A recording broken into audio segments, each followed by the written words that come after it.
Everything coming in patch 12.07, including the new bottled power. Hey guys, Petko here. Welcome to a brand new, no bullshit guide of what's gonna happen with the patch 12.07 hit live servers. First of all, when is the patch gonna come in? Likely at the end of June. Pretty much, roughly in 6 weeks from now, you should have the patch. Let's dive in, talk about it, and give you guys a TLDR. Two new zones, Nigetau and Val. This one is snowy, this one is kind of a mushroomy, misty. Inside this, you're gonna see the same mob types that you've seen around in the midnight. Several world quests likely included in it, and also ritual sites. Ritual sites, if you have done the 12.05 ritual sites, they're gonna be similar. They're gonna give you item level acquisition for your oaths. That's about it, nothing special. Omnius Folio, this is the new bottled power system. We're going to be reviewing that later, but that's how it looks like. It is not an item, it's a system. I'll speak about that in exactly 5 minutes. Pay attention. A new one boss raid. Okay, let's talk about this right now. So there's going to be a new flex raid for 15 to 25 players. I know 15 players flex mythic raid sounds pretty exciting, and here is what it is. It's only one boss. As soon as you defeat that boss, there's going to be a weekly quest called Sporfo Rotmeyer. If you defeat it, you get one extra bonus roll. You spend that bonus roll on whichever items you like from Mythic Plus. That's it. Nothing else. One more thing. Fortunately for all of you, the loot table for the new world boss, the new boss is gonna be Warbound, which means if you kill, let's say, this boss on Mythic, you might drop a necklace which will become Warbound, which then you can trade for your oaths. However, Warcraft is reporting this might be a bug. Not confirmed, it might be a bug, it might not be a bug, but if it's not a bug, that means you'll be able to acquire 276 eye level items bind to Warbound until equipped for your oaths, which is gonna make oaths getting much better. There are some unique items that offer, just like this necklace, slightly more damage output here and there, but for the most part, you might wanna do it just for the bonus rolls, and that's it. After that, just give it a pass. Personally, I'm gonna do it just once for the vibe, and I don't think I'm gonna ever gonna touch that after that, you know. Personally, that's my opinion. But I like the flexibility of 15 members instead of 20, and I also like that it's Warbound, so I can get my oaths more efficient. Moving forward, new lore walking and history of the trolls. This is pretty much roleplay. I'm not gonna cover roleplay. If you guys like to go for it, I'm gonna scroll down in a bit so you can guys take a look.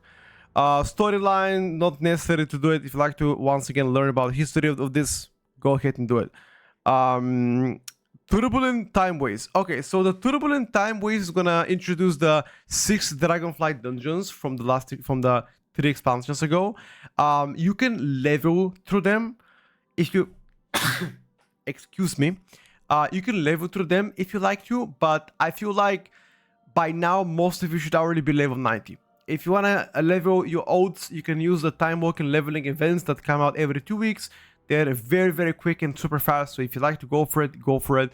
The event's gonna lasting for 6 weeks. What does that mean? If the event is gonna last for 6 weeks, that means if the patch comes at the end of June, you're likely gonna see season 2 coming in middle of August. So let's say end of June comes the patch, let's say the 23rd. 6 weeks from there is when the season should end, and another week for pre-patch. So that means we are left with like middle of August the release of season 2, which means PTR should be likely coming into June as well. Again, going by the logic provided to us. Usually it's the case, okay? Once again, lore walking store, we don't care about it. Hatching X, as far as I know, roleplay stuff, I don't care about it. I'm sorry. New chapter begins, lore walking story. This is the campaign story, whatever. I'm not gonna do it. If you would like to do it, go for it. No power attached to it. That's the TLDR of what's happening. And now let's talk about the main bad boy, the bottled power. What's happening with this shit? Okay, so unlike previous seasons, you are not going to get an extra item. However, you will be unlocking extra powers all the time. So there's going to be several choices, as you can see. First choice, second choice, third and fourth choice, and final note, okay? So with the weeks going forward, you'll be unlocking this shit. So here's how it's going to work.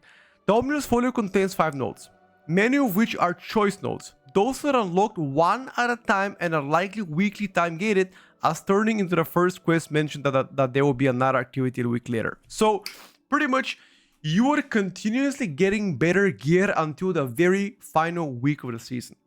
So if this patch comes out at the end of June and expansion comes and the new season comes out middle of August, up until the first week of August, you will not be unlocking the full potential of your character. Which means you can literally AFK for 2 months now, hit max level gear with turbo boost, acquire this borrowed power as well, and blast 23 resilient and retire. Pretty much. That's pretty much what it means. But here's what they do. A random damage here, plus more durability. It seems like we're going to be getting also a random secondary stats on a fourth node. Again, you are able to choose. That's why it's a choice node. Apparently weekly gated. These guys gives you a bit more durability. So first choice damage, second choice durability. Third choice seems to be also durability wise, right? Effective of core rune, leave behind periodic effect that deals XYZ cosmic damage or restores health over 8 seconds. Okay, that's about it. And final note is increasing the effectiveness of the runes, which once again will make your character more stronger and more agile, which for the most part you'll be able to time higher keys or have better mythic locks depending on what your choice of, end game activity will be. That's it. That's pretty much what it is. We should have more information coming to this very soon. Likely the next couple of weeks we should have some information clarified by Blizzard exactly how to unlock this, but I would assume this will be based on a quest line in a new zone. It won't be long quest line, but it's probably going to be a quest line, and it is definitely going to be time gated every week all the way until the first week of August, which then you're going to get like 2 weeks to play with max level gear, max level buffed out Omnius Folio. Question is the Omnius Folio going to remain for season 2? Probably it will, but it's going to get nerfed to the point where it wouldn't really matter, right? Either way, I am excited to try the patch myself, and if you guys are also unaware, once again, I will repeat it for the third time, when the patch comes out, likely end of June, so you can plan your vacation better if you like to take a vacation playing WoW. Okay, that's pretty much it. If there are any more news about the patch, I'll let you know. This was the TLDR, no bullshit guide. I'm gonna leave this article for you guys if you want to check it out. Absolutely everything included. Oh, last thing before I let you go, there's gonna be a lot of UI updates. They've already spoken about the customizing details meter better. They are not happy with how details is working. Obviously, everybody knows that the details sucks, so they're gonna work on it, make it better. That's fine. They can also work on some visual upgrades and also upgrades based on the base UI that you have. In specific, the cooldown manager, including more options to add in instead of using, for example, add-ons, etc. And I think they are also mentioning about some customization when it comes down to color blindness. But once again, I don't have every specific right now, but that's pretty much the vague information that I have gathered and scattered. That's it, chat. Once again, thank you for watching the video, and I'll see you tomorrow on stream. Bye for now.